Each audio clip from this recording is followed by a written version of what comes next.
Biz o'zi Sebzordan kelamiz. Ha, Sebzordan qatnaysiz. Yunusobodga qatnaymiz so'z dunyosi uchun.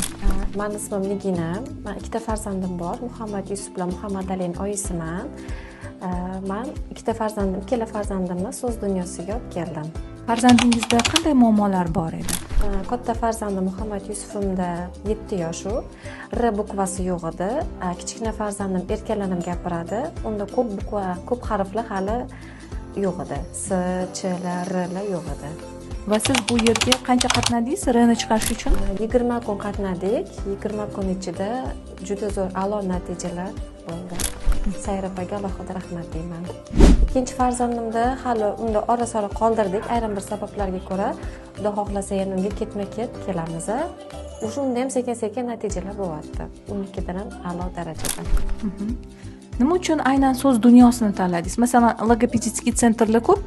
Bu yerda nimasi afzal deb o'ylaysiz?